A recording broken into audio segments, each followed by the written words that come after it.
and there's intimacy on the radio, and there's naturalness on the radio that can never be replicated on TV. The marvelous resurgence of radio as a political force in this country. News-related radio programming is evolving. There's a huge hole in our dialogue that can be filled by the synthesis of traditional radio and the freedom that comes from a live podcast. You're about to experience Cowboy State Politics Live. Here we go.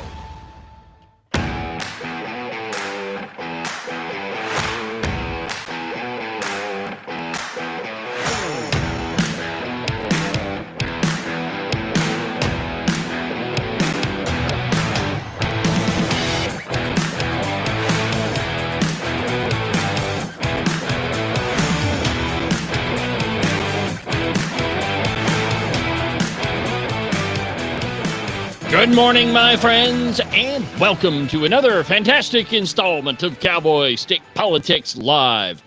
From very high above all the puerile and insipid forms of Wyoming mainstream media, this is Cowboy State Politics.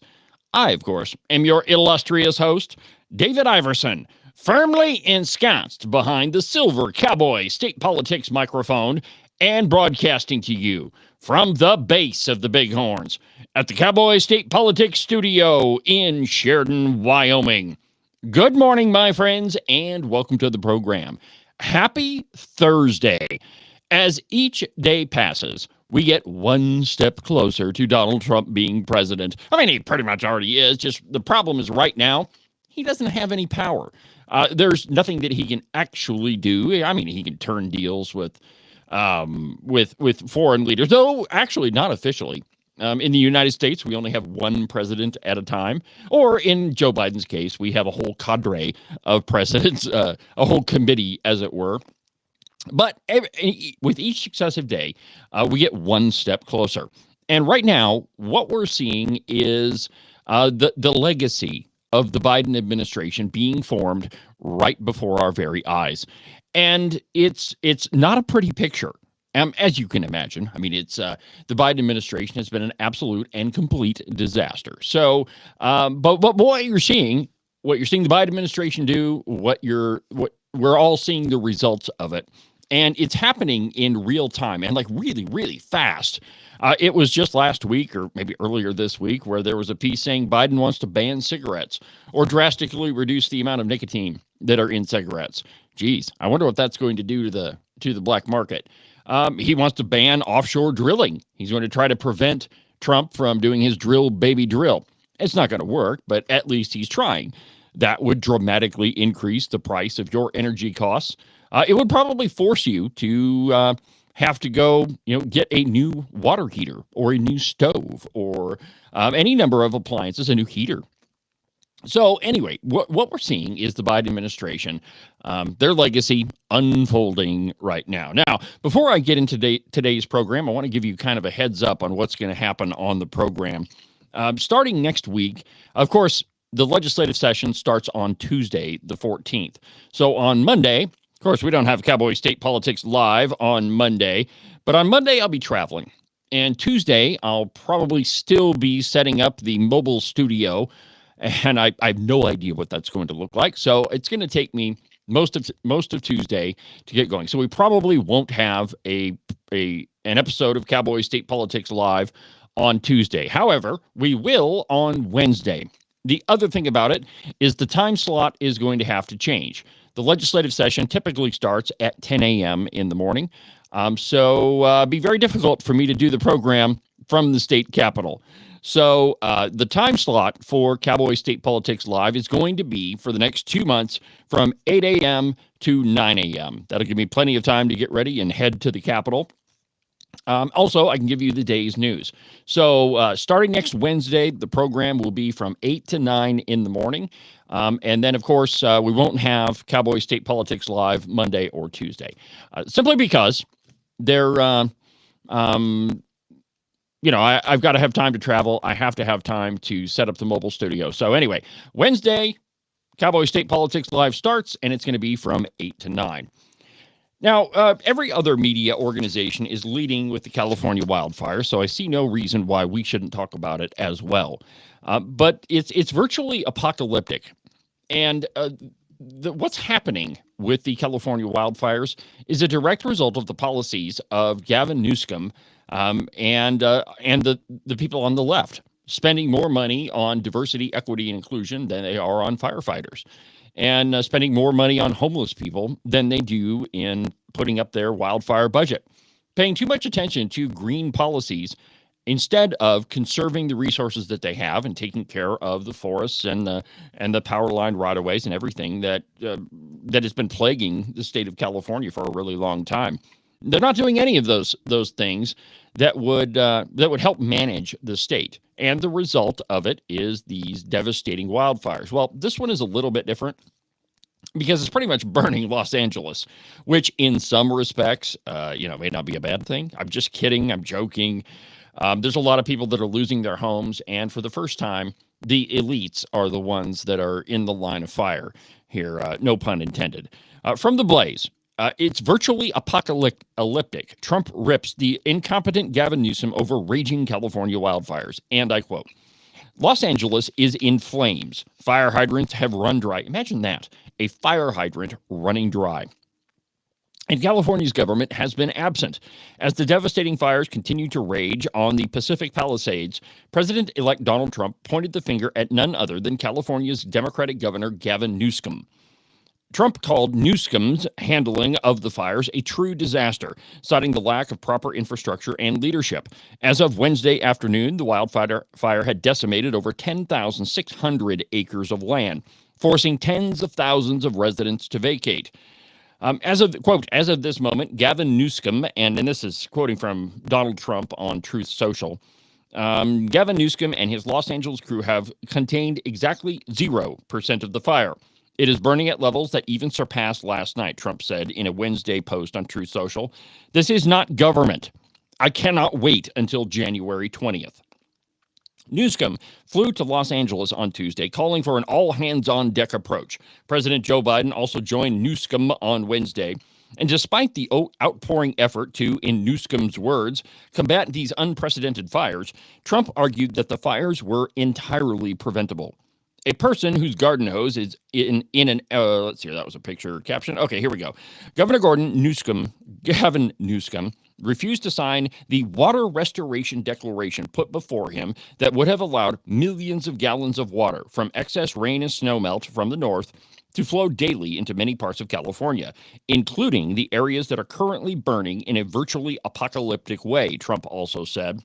Quote, he wanted to protect an essentially worthless fish called a smelt by giving it less water. It didn't work, but didn't care about the people of California. Now, the ultimate price is being paid. Trump said that he will demand that this incompetent governor allow beautiful, clean, fresh water to flow into California. He is the blame for this. On top of it all, no water for fire hydrants, not firefighting planes, a true disaster. And it is. It is an absolute disaster. And, just watching the news coverage, it is amazing that this fire has, it's not amazing that it's burning so quickly. This past summer in Wyoming, we saw gigantic fires ravage, God, I don't even know, millions of acres probably. I don't even know what the official count was at the end, but it was a ton. So anyway, the fires devastating Los Angeles and California. The chickens are coming home to roost for Gavin Newsom. And you'll never guess who the liberals are blaming the fires on. Yeah. It's Trump. And from the Daily Caller. And I quote, when things go wrong and you're a liberal, your first instinct is to find a Republican, any Republican, but usually Donald Trump, and point the finger at them. It's your fault because I hate you. That is exactly what some liberals appear to be doing in the wake of the devastating Los Angeles wildfires. The Bulwark's managing editor, Sam Stein, appeared to blame Trump for the fires, claiming that, quote, he threatened publicly to cut wildfire aid to the state. Well, really, that wasn't Donald Trump. That was the Los Angeles mayor, and it was also Gavin Newsom. Quote, Trump only threatened to pump the brakes on FEMA money if California officials continue to act grossly incompetent with regard to fire prevention. Billions of dollars, and this is Trump on one of his Truth Social posts. Billions of dollars are sent to California for forest fires. That, with proper forest management, would never happen. Unless they get their act together, I have ordered FEMA to send no more money, Trump previously said in, you guessed it, 2019. This has been a problem in the making for a really long time. And it's the liberals, they're the ones to blame for all of this because of their incompetent leadership. There was one news segment I saw, and I think it was from some news outfit in Los Angeles, but they were talking to the fire chief of LA, and she's going on and on about her diversity, equity, and inclusion efforts. And it sounded from the news report that was the sum total of her efforts, that diversity, that DEI was way more important than actually being prepared for a forest fire. And I think that pretty much sums up the entirety of California, that they're focused on radical left issues instead of the necessary functions of government. And let's be honest here, let's go back to what the proper role of government is, any government. In your city, the proper role of government is pretty small, really. Fire, yep, that's probably an important part. The police definitely want to try to arrest criminals, take care of the streets, provide essential services, and that's it. We don't need to be spending money on social programs and DEI and all of the things that California's cities and towns are spending money on. What they ought to be focusing on is the proper role of government. When government remains small and only focuses on those few things, it does those things well. And this works the same way with people. When you've got too many irons in the fire, you really don't accomplish any of those things efficiently. Rather, what you end up doing is spreading yourself too thin, and everything only gets a little bit of your attention. Well, in many ways, that's what's been happening in California, although it's absolutely intentional in the case of Gavin Newsom and the mayor of Los Angeles. They've intentionally put their resources towards social programs like DEI and the homeless and all of that, instead of the proper functions of government. And what we're seeing right now is that the government of LA and of California just frankly doesn't function at all. And it hasn't for a really long time. So the blame for these Colorado wildfires needs to rest solely on the shoulders of Gavin Newsom and that idiot mayor in Los Angeles. It's not Trump's fault. It's not anybody else's fault. It's the administration that is currently in power in California. Had they focused on the proper role of government, those essential services, police, fire, infrastructure, water, sewer, those things, roads, we wouldn't be having the problems that we are in California. Certainly, wildfires happen. We in Wyoming know that. But if you have an effective administration, you're able to handle whatever fires happen and whenever they happen. But just to focus on all this ridiculous crap like DEI and the LGBTQ agenda, which, by the way, in that news report that I mentioned, most of it went on to discuss the fire chief's efforts in like gay pride and all that. So let's focus on what really matters, what government ought to be doing, instead of all this other ridiculous crap. Well, let's see here. We're a little bit before the break. Let's go ahead and take a break. And when we come back, I've got a story from Russia. There's a guy who jokingly claimed to have started the LGBTQ movement. They find him and arrested him. More after the break.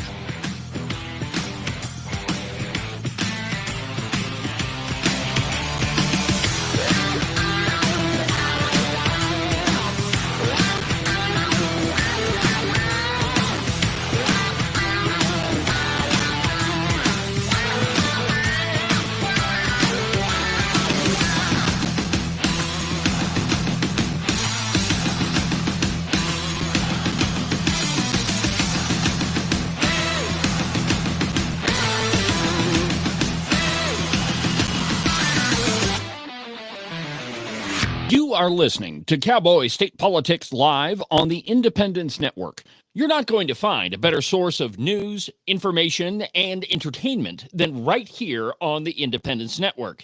Now, we're making a few changes, moving a couple things around, out with the old and in with the new, and that whole spiel. Of course, you could listen to my program, The Ramble Room with Ken Pendergraft, Locked and Loaded with the good Representative Tony Locke from Casper. There's a whole bunch more coming on the Independence Network. Also, don't forget to check out the articles section at the website, independencenetwork.us. It's loaded with op-eds, commentary, and news from all around the Cowboy State. You can listen to the Cowboy State Politics podcast anywhere that you get your podcasts. iHeartRadio, iTunes, TuneIn, really any of them will work. But the easiest place is just to go to the website, cowboystatepolitics.com. There you can find all of the shows, as well as any of the articles that I might bring up during the course of a program. That way, if your name is Joe Biden and you can't remember if you had your pudding today, well, I probably can't help you with that, but I can definitely tell you why you should have never ran for president. And now, back to our program.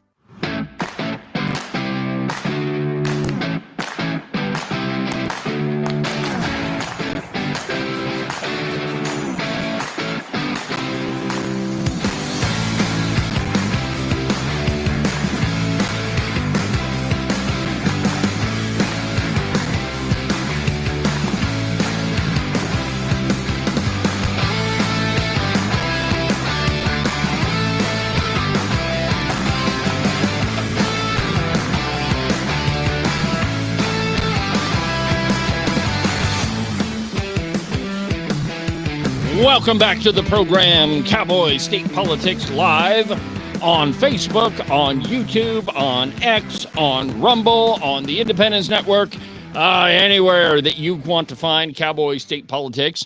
Make sure that you don't miss a minute of Cowboy State Politics. Subscribe to the podcast. By the way, yesterday I published a great interview with Wyoming Secretary of State Chuck Gray. It's going bonkers right now. We talked about a lot of things, the legislative agenda, and sanctuary counties in the state, which the Secretary is committed to ending.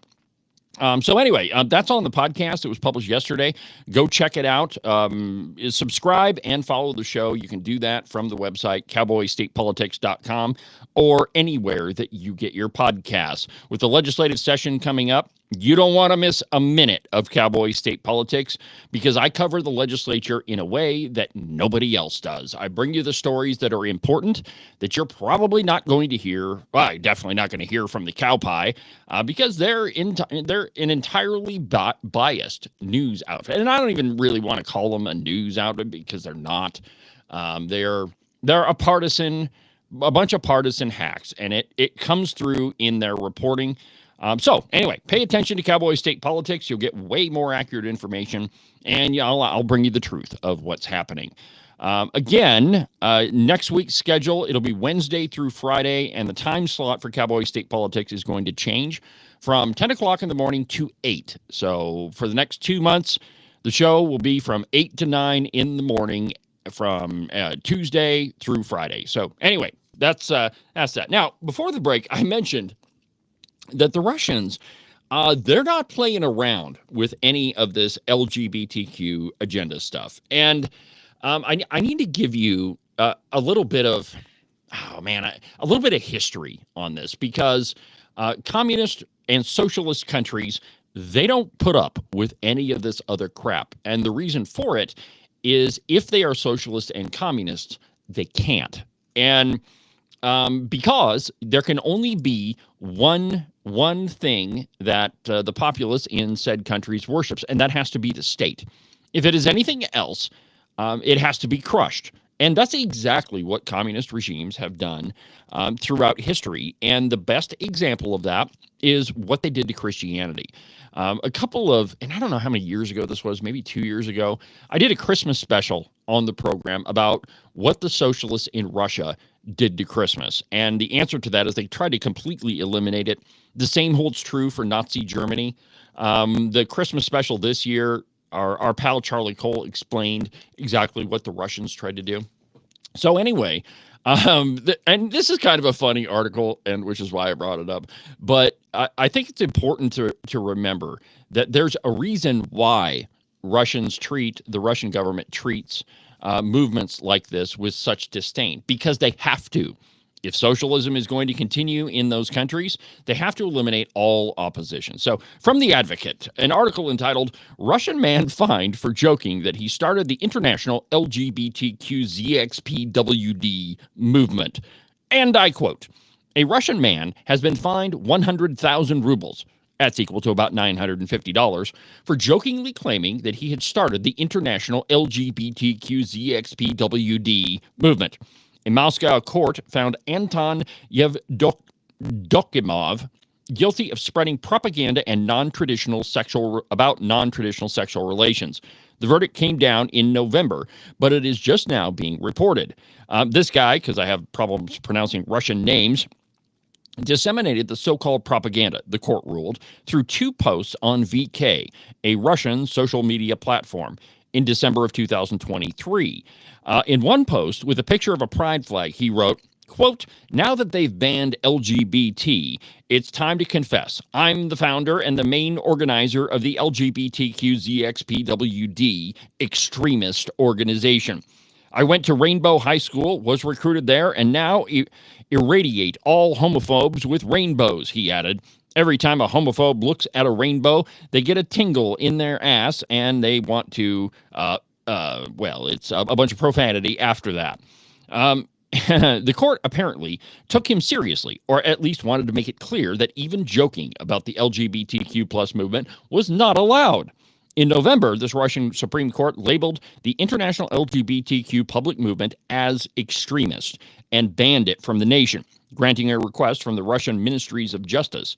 There is really no such movement, just individual LGBTQ plus ZXPWD rights in many countries. So, while first of all, this is an absolute, this should never have happened. But it's important to understand the reasons why. Now, we laugh at it, and I'm kind of making fun of it, the guy getting fined for claiming that he started the whole movement.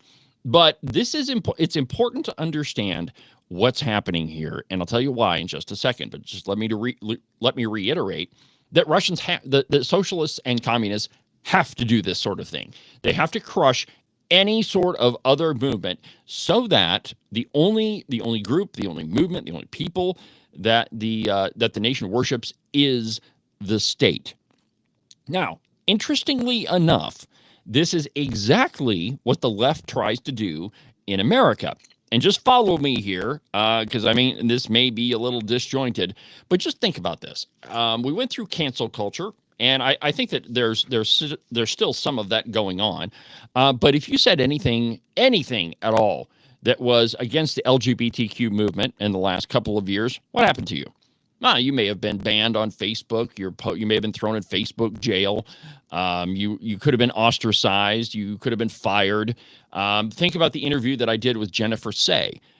Very interesting. She basically got fired from Levi Strauss as their chief marketing officer simply because she spoke her mind about COVID and about the lockdowns. She used her freedom of speech and she was fired. You see, the thing is that movements just like the LGBT, and this is the wonderful comparison I see here. So in Russia, they're banning the LGBTQ movement. In America, and maybe it's kind of waned by now, but in America, it was almost entirely the opposite. If you did not toe the line with the LGBTQZXPWD crowd, you were canceled. Even the University of Wyoming had their speech police, an effort from Ed Seidel that didn't last really long. He asked students to report any sort of rhetoric that might be against anyone, and of course, anyone he meant anybody of a minority group, LGBTQ or otherwise. But see, what the Russians are doing is exactly the opposite of what's happening here. I think it's absolutely fascinating. But when you have a movement that behaves a lot like a religion, you have to stamp out all opposition to it, which is exactly how the left and the Democrat Party operate.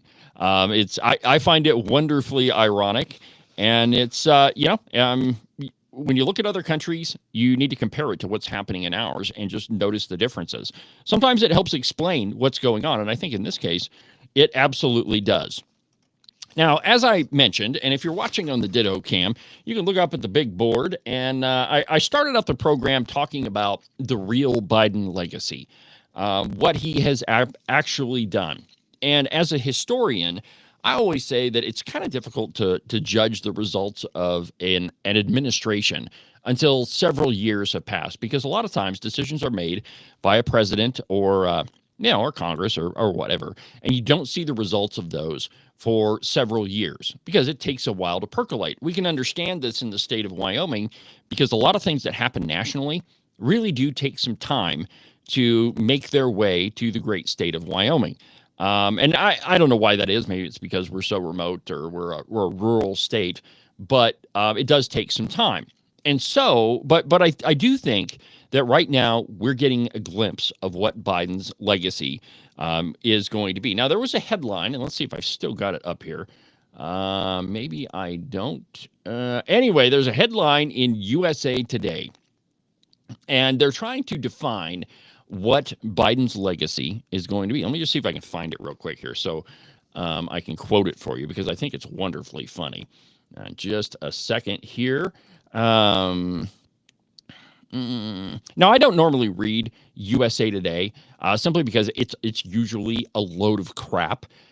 But every once in a while, they have a headline that is just absolutely amazing. Let's see here. Here we go. The headline on USA Today, Biden, a career of honesty and integrity. Well, there's really nothing honest about Joe Biden, nor has there ever been. Joe Biden has made a career out of being a lying politician. And actually, he kind of defines what a lying politician is. Joe Biden has always struggled with the truth, and he's done it over and over and over. Well, last night and early this morning, I realized it had been a while since I put a montage together for you. So here's one that I put together on Biden's lies, just so that we can document them. Take a listen to this. It's a little long, but I think you'll enjoy it. So take a listen. This is God's truth. My word is a Biden. Joe Biden has said some wacky stuff over the years, but there's a big difference between having an old age-addled, dementia-ridden brain and being a serial liar. Some of the stuff he says is a lot of fun, like this. We hold these truths to be self-evident. All men and women created by you know the thing. And this. We have this notion that somehow if you're poor, you cannot do it. Poor kids are just as bright and just as talented as white kids. And this one that makes me laugh every time I hear it. True international effort to pressure.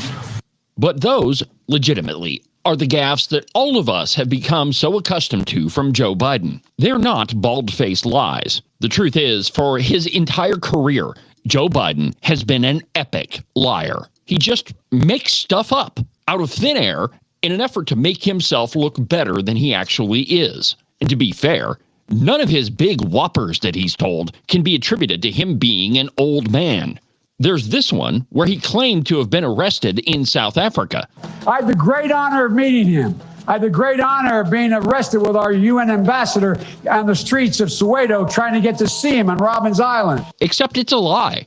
It's an absolute falsehood. But don't take my word for it. Here's Joe Biden admitting that he misspoke. I meant I was not able to move. Cops, upper counters would not let me go with them, made me stay where I was. I guess I wasn't arrested. I was stopped. To be clear, he didn't misspeak. He didn't misremember. It wasn't a gaffe. It was a lie, and a really bad one. Later, he even claimed that Mandela thanked him for being arrested. Wow. Here's another one. There's the Silver Star that never was. Over the years, Biden has told an absolutely false and moving story about a Silver Star that he awarded to a soldier. The only problem is, it never happened. This guy climbed down a ravine, carried this guy up on his back under fire, and the general wanted me to pin the Silver Star on him. I got up there and stand and said, God's truth, my word is a Biden. He stood at attention. I went to pin him. I said, sir, I don't want the damn thing. Do not pin it on me, sir. Please, sir. Do not do that. He died. He died. He didn't pin a medal on the guy. He wasn't a Navy captain. Biden just made it all up. He lied. Over the years, Biden has told that story repeatedly, every time changing the details ever so slightly to make it a little bit different for whichever audience he's talking to.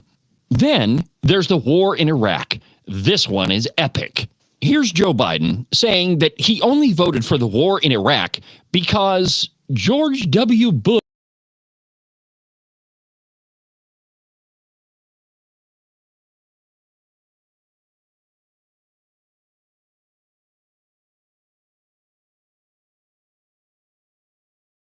Biden was calling for war in Iraq in 1998. The only way we're going to get rid of Saddam Hussein, and it's going to require guys like you in uniform to be back on foot in the desert, taking taking Saddam down. He also says now that he opposed the Iraq war as soon as it started. From the moment shock and awe started, from that moment, I was opposed to the effort and I was outspoken. A complete fabrication. Here he is, several months after the invasion, praising both the war against Saddam Hussein and George W. Bush. Some of my own party have said that it was a mistake to go to Iraq in the first place. But the cost of not acting against Saddam, I think, would have been much greater. The President of the United States is a bold leader, and he is popular. Again, Joe Biden just makes stuff up to fit his political motivations at the moment. He makes demonstrably false statements without a single iota of shame. Next up, Biden's involvement in the civil rights movement, which is pretty easy to summarize. He didn't have one. When I marched in the civil rights movement, I marched with tens of thousands of others to change attitudes. We changed attitudes. When I was about the age of the guy standing over there, I got involved in the civil rights movement. He absolutely knows that none of that is true. And how do we know that? Well, here he is admitting it. I was not an activist. I was not out marching. I was not down in Selma. I was not anywhere else. Now imagine today being a white guy like me and claiming to have been involved in the civil rights movement. What would happen to you when it was found out that you were full of crap? I promise it wouldn't turn out well for you. Also, Biden has repeatedly lied about how smart he is and how well he performed in school and what academic honors he achieved. Here he is, insulting a constituent while doing it. I think I probably have a much higher IQ than you do, I suspect. The first year in law school, I decided I didn't want to be in law school and ended up in the bottom 2/3 of my class, and then decided I wanted to stay, went back to law school, and in fact ended up in the top half of my class. No, he didn't. He graduated 76th out of 85. The truth is that Biden hasn't had anywhere near as sterling of life as he claims. In fact, it's been nothing short of mediocre. The truth is that Joe Biden lies about things that are absolutely provable. And then, of course, the coup de grace of Biden's lies, the Hunter Biden laptop. There are 50 former national intelligence folks who said that what he's accusing me of is a Russian plant. They have said that this has all the five former heads of the CIA, both parties, say what he's saying is a bunch of garbage. Nobody believes it except his and his good friend Rudy Giuliani. You mean the laptop is now another Russia hoax? That's exactly what. Is this where you're going? Abraham Lincoln here is one of the most racist presidents we've had in modern history. Yeah, so there you have it. The entire career of Joe Biden has been nothing except a big, gigantic lie. One demonstrable falsehood after another one. And it didn't stop when he became president. His administration repeatedly had to cover up whatever it was that Joe Biden was saying. Whether he'd traveled 1,000,000 miles or he flew thousands and thousands of miles with Xi Jinping or whatever it is. But the truth is that Joe Biden is a serial liar. And when you look at the results of his administration, he claimed to build back better, to build up the economy, to have low inflation, to have, inflation. There's another one that maybe old Joe should pay attention to, or he probably doesn't even know what inflation is. But this one, too, is going to be the mark of the Biden administration. I'm going to get back to this right after the break.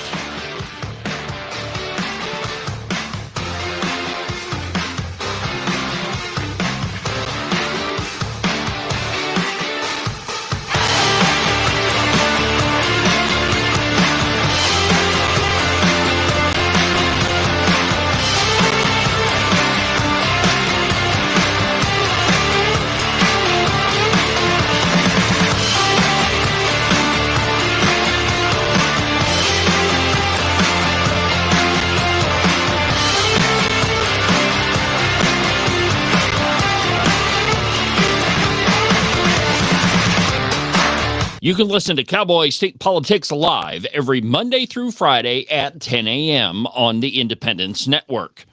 Make sure that you subscribe and follow the Cowboy State Politics podcast. You can do that from the website, cowboystatepolitics.com, or anywhere that you get your podcasts.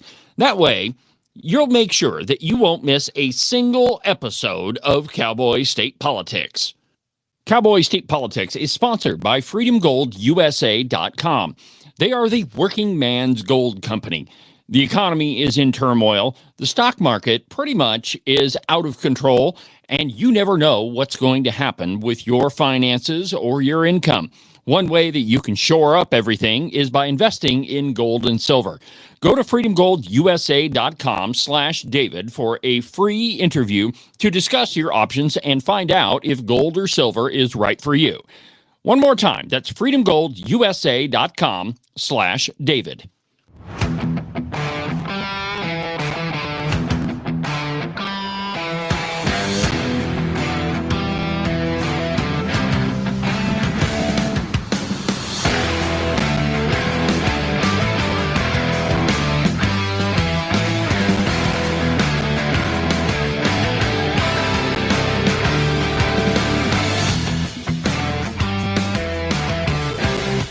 Welcome back to the program.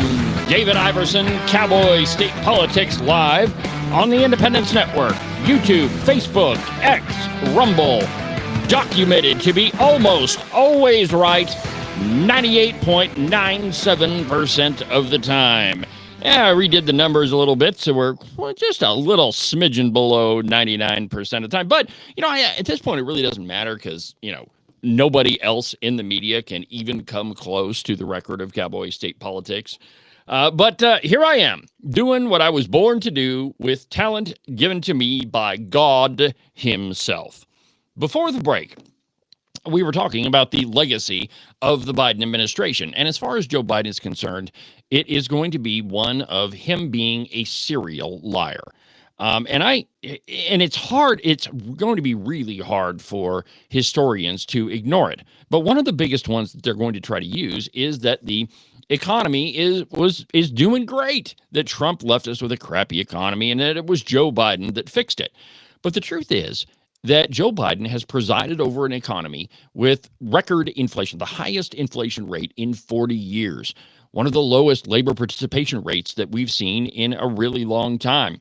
An exodus of manufacturing from this country in 4 short years. And then, of course, there's inflation. Well, Janet Yellen recently Janet Yellen is the Secretary of the Treasury. Oh, God help us. But she recently gave an interview to CNBC. And she said that COVID stimulus may have contributed a little bit to inflation. Now, let's remember how much money they spent during COVID. And Trump is not out of this one. There was a significant amount of spending and money printing that went on during his administration. Everybody remembers sitting at home and dollars magically showing up in your bank account. So Trump did contribute to this. But the only thing that Trump can say is that after COVID, the economy came roaring back. And there's plenty of evidence to that. Biden takes over and then immediately puts the brakes on all of the economic development and the recovery that was happening in America. So anyway, Secretary Yellen, she's giving an interview to CNBC. And this is an article from The Hill, I think. Anyway, and I quote, Treasury Secretary Janet Yellen said Wednesday that the stimulus spending signed into law by President Joe Biden to aid the U.S. recovery. Now, they're talking about the ARPA funding and the CARES Act. COVID-19 pandemic may have contributed, quote, a little bit to the country's subsequent inflation woes. But the widespread rise in prices that marred the Democrats' administration was mostly, quote, and here's what she said, a supply-side phenomenon caused by the pandemic itself. Yellen told CNBC's Money Movers in an exit interview before leaving her role, quote, there were simply huge supply chain problems, she said, adding that shortages of critical goods started pushing up prices a great deal. Okay, first of all, inflation is not rising prices. That is not what creates inflation. That is merely a symptom of inflation. To put it bluntly, inflation is too many dollars chasing too few of goods. Now, she might be right about the supply side of this because we were in the middle of a pandemic, and I think that everybody probably remembers the shortages that were mostly, I think, at least around Wyoming. I think the shortages that we saw were created by the shortage panic. Now, I remember a situation where I was in Family Dollar in Buffalo. I needed to go get some toilet paper, and there was one package of toilet paper. Now, fortunately for me, I was just, stocking up because you read the news and you say, oh, wow, there's a toilet paper shortage. So, I thought I should go stock up. Now, what I witnessed was a fight in Buffalo, Wyoming in Family Dollar over one package of really, really terrible toilet paper. It was the Scott brand, which if you know anything about that, if you've ever had the misfortune of trying it, it feels a lot like sandpaper. But anyway, I think that most of those were consumer created, that there was a panic because people started talking about shortages, and all of a sudden you run to the store and you stock up on whatever it is that you need. So Yellen says that all of these shocks, they are supply side problems. Now, here's Janet Yellen herself saying that, the stimulus money may have contributed a little bit to inflation. Here you go. And we really wanted to avoid that. And I think the spending was necessary. Did it spark the inflation? It may have contributed a little bit to the inflation, but by and large, the inflation was a supply-side phenomenon.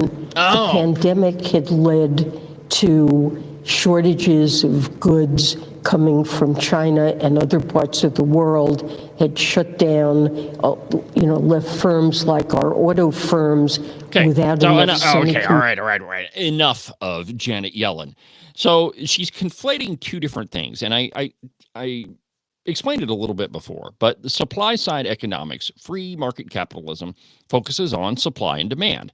And when there is scarcity of any one product, generally speaking, you see the prices rise. But that is not a result of inflation. In fact, it doesn't really have anything to do with inflation.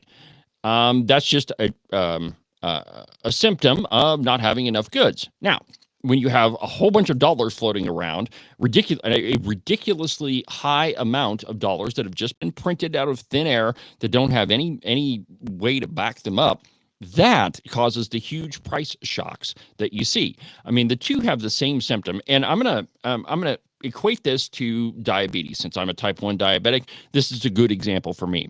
Type 1 diabetes and type 2 diabetes are entirely different critters. Type 1 diabetes is an autoimmune condition. That's the one that I have. Type 2 diabetes is one that is, it's influenced by diet and your weight, and it's a condition. Okay, they both have the same symptom, that is, you can't control your blood sugar, but they're caused by two entirely different things.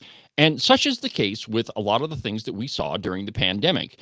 Inflation, that is, printing money, causes prices to rise because there's just too many dollars floating around, and the value of your dollar goes down because when there's more of something, well, the value goes down. Let me give you another example. So let's say you have 5 apples. And I walk up to you and I say, wow, those apples look pretty good. Can I have one? And you think to yourself, that one apple represents 20% of my total apple supply. So that one apple out of 5, that's pretty valuable to you, right? You give me one apple, you only have 4 left. Now, let's say you have 100 apples. And the same thing, I walk up to you and say, wow, those look pretty tasty. Can I have one? Well, that one apple represents 1/100th of your total apple supply. So you give me one of them, means you still have 99 left. So really, that one apple is not all that valuable to you because you have a big supply. The same thing works with money. When you have a whole bunch of dollars floating around, it means that one individual dollar is worth less than it was before. If you've ever used, and there's a lot of these out there, inflation calculators, you can go online and see how much your money was worth in 20 years ago, and you'll be shocked by the difference. And not to belabor the episode with metaphors, but I'm going to use just one more. So let's say it's 100 years ago, and you have one gold dollar. I have some silver dollars on my desk. Let's just imagine that this thing is a gold dollar. What could I buy with it? Well, 100 years ago, with a gold dollar, you could probably buy 2 pretty nice suits. Now, fast forward to now, and let's say you still have this same gold dollar. What could you buy with it now? Well, the answer is pretty simple. It's 2 pretty nice suits. You see, it's not the value of gold that changes. It's the value of the dollar. And so when you look at, supply and demand, yes, they have similar symptoms, inflation and scarcity. Yeah. I mean, they have similar symptoms, but they're not caused by the same thing. And what Janet Yellen is trying to do here is trying to mend the legacy of the Biden administration, and her legacy too, by the way, because Janet Yellen presided over historic inflation and huge price increases. And we're still feeling those, though some of them are coming down. You might have noticed that the price of fuel is going down at the gas pump. But again, that's a little bit different than other commodities that you might buy. Fuel is traded on futures. Oil, the price of a barrel of oil is they're traded on futures, not what it costs right now. So anyway, a little bit different, but Janet Yellen trying to do the same thing that the Biden administration is trying to do, and that is to repair Biden's legacy, if that's even possible. He's going to go down as a serial liar that presided over high inflation, high unemployment, and a guy that destroyed the U.S. economy. When we come back, we're going to go to Captain Ahab, Juan Merchan, trying to prosecute Donald Trump. More after the break.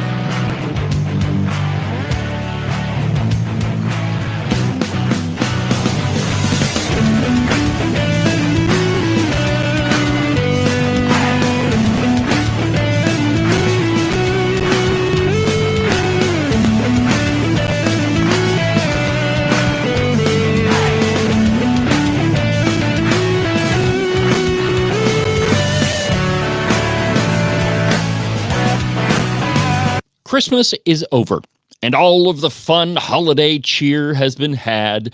And what are we all left with? Frigid Wyoming weather. Below freezing temperatures that you still have to go out in. That's right, you do have to go back to work at one point or another. And not to scare you, but think about this. Every single morning, you get to scrape the ice off of your windshield. Now, while I can't do anything with that, I can make sure that your feet stay nice and toasty warm while you're doing it. All you have to do is order a pair of socks from the Buffalo Wool Company. They are the finest socks that I've ever put on my feet. And to get you a pair of them, go to the website, thebuffalowoolco.com. Trust me, you're not going to be disappointed. Wyoming is one of the most sought-after places to live. There's a lot of people that want to move to our great state. And if you're thinking about selling your house to one of them, you need a real estate agent that you can trust. That agent is Rebecca Bextel at Compass Real Estate. She's lived in Jackson for almost 20 years and has her fingers on the pulse of the real estate market. Last year, she sold almost $25 million worth of property. So if you're thinking of buying or selling, give Rebecca a call. Her phone number is 307-699-3519. I've never felt the freedom like I do. I feel stronger every day, don't you? Well, I can show you how. A new day, a new way. Watch out, I'm only gonna get stronger. A new day, a new way.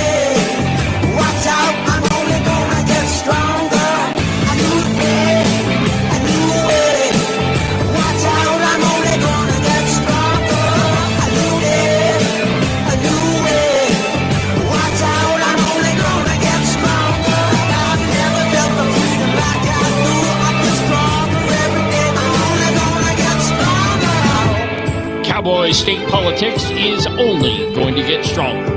The program is only going to continue to expand different platforms everywhere that you can get Cowboy State Politics. Oh, it's going to be amazing, my friends. Welcome back to the program. David Iverson behind the silver Cowboy State Politics microphone, Wyoming's conservative voice. Well, tomorrow, Judge Ahab Mershon is going to sentence Donald Trump. Now, he's put out some feelers saying, well, it's probably not going to involve any jail time. Now, the reason for that is he can't sentence Donald Trump to jail. Well, I guess he could sentence him, but Donald Trump is not going to jail. The president of the United States, he'll be exempt from that. Now, I suppose afterwards, maybe he could have to serve his sentence, but it's not going to end that way. Donald Trump will appeal whatever decision Judge Mershon gives him, or Ahab, rather.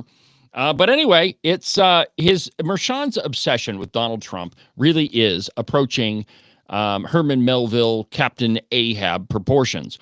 From the New York Post editorial board, and I quote, Manhattan Supreme Court Justice Juan Mershon is abusing his power one last time in a bid to ensure that Donald Trump is technically a convicted felon when he takes the oath of office on January 20th. Yes, the term convicted felon doesn't legally apply until after you've been sentenced, which is also a requirement for nearly all appeals of a conviction. And Mershon's many errors over the course of the trial are all too likely to result in Trump's conviction being reversed. Mershon on Monday refused to postpone the sentencing. A higher state judge has declined to overrule him. Trump has asked the U.S. Supreme Court to intervene, and Manhattan District Attorney Alvin Bragg weighing in Thursday morning on why SCOTUS shouldn't. Meanwhile, Mershon has indicated the sentence will be an unconditional discharge, meaning no jail time, no probation, no fine. But Trump's official conviction would remain on record. Again, that would allow Democrats and other Trump haters to forever harp on how he's the first convicted felon to become president, no matter how the case proceeds on appeal. It's also a bid to get the pres-elect to not bother appealing, and so avoid a higher court slapdown of the Manhattan trial judge. Once again, he's the leader of the free world. He'll have far more important things to worry about. Indeed, Trump has bigger fish to fry right now. The nation's in such a state that he needs to hit the ground running after the inauguration. It's obscene that he may have to spend time next week filing for an emergency appellate hearing, in this case to avoid the felon agitprop. Bragg was playing low politics in bringing any of these charges in the first place. Mershon has all too outrageously played along with him. Fact is, they've already handed the incoming Trump Justice Department with ample grounds to investigate both of them for unconstitutional abuse of state power to influence the last federal election. But New York's higher courts also have a duty to slap down Mershon and his abuses. Trump derangement syndrome has left Captain Ahab dooming himself with an obsessive pursuit of his target long past all reason. He's going to go under, tangled in his own harpoon. And that is exactly what is going to happen to Juan Mershon. The truth is that all of these Trump prosecutions were trumped up, no pun intended. They were made out of whole cloth in an effort to prevent Donald Trump from winning the presidency. But the reality is that the American public saw right through it. We weren't going to put up with any of the Democrats' games, and at this point, their crazy obsession with Donald Trump only convinced us further that his prosecutions were entirely manufactured and that nobody else would be prosecuted in the way that Trump has been. Look at his hush money trial. That's no different than your standard non-disclosure agreement. It is absolutely legal to pay somebody to be quiet. It's absolutely legal. There's not a law against it. But Alvin Bragg used a misdemeanor charge and manufactured it into a felony. Again, though the media called it a novel legal approach, there wasn't anything novel about it. Novel means that it's new, that it's exciting, that it's different. Now, I'll grant them that it was that, but it was also illegal. We are a nation of laws, not a nation of men. And every time that we stray into the abyss of going after a man instead of a crime, we end up with these same results. It was Vladimir Lenin who once said, "Show me the man and I'll show you the crime." In America, our criminal justice system focuses on completely the opposite. We don't go after men. We go after crimes. That it doesn't really matter, and this is the way that it ought to work, that it doesn't really matter what kind of a man you are, whether you're honest or not. If you haven't committed a crime, that means you don't get prosecuted for it. And by all accounts, everything that Donald Trump has been prosecuted for has been absolutely trumped up. Now, we're coming to the end of another busy broadcast hour on the program, but I've got one story, and we've got about 4.5 minutes left, so I think we can do it. Tell me if any of this sounds familiar. Now, remember, in the Cowboy state, we have a problem with redcoats. That is, people who are really Democrats that join the Republican Party to run for office so that they can get elected. Well, a very similar situation is happening in Texas. From the Texas Scorecard, an article entitled, Dan Patrick Warns Against a Counterfeit Speaker in the Texas House Race. And I quote, Patrick has accused Dustin Burrows and his supporters of pursuing personal power and influential committee chairmanships at the expense of Republican priorities. Lieutenant Governor Dan Patrick has issued a strongly worded statement ahead of the Texas House Speaker election, urging Republicans to support the party's caucus nominee, State Representative David Cook, and reject what he called a counterfeit speaker. Now, last month, Cook won the Republican nomination for Speaker. That hasn't stopped State Representative Dustin Burrows and a minority of Republican members from attempting to create a coalition with Democrats to win the gavel when the legislature meets later this month.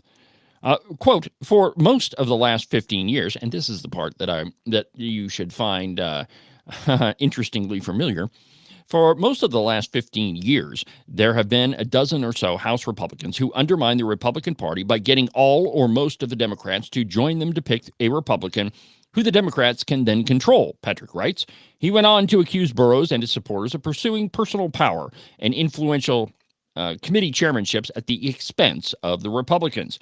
State Representative Carl Tepper, a Burrows supporter, also came under fire for comments made on the radio this past week, where Tepper bemoaned that grassroots pressure influences state leadership's statements. Isn't that interesting?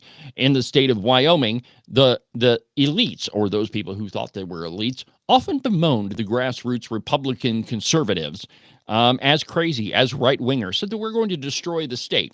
How many op-eds were written by Ogden Driscoll and Chi-Com Som Albert Sommers? They're too numerous for me to list off, and it's been a bunch of them.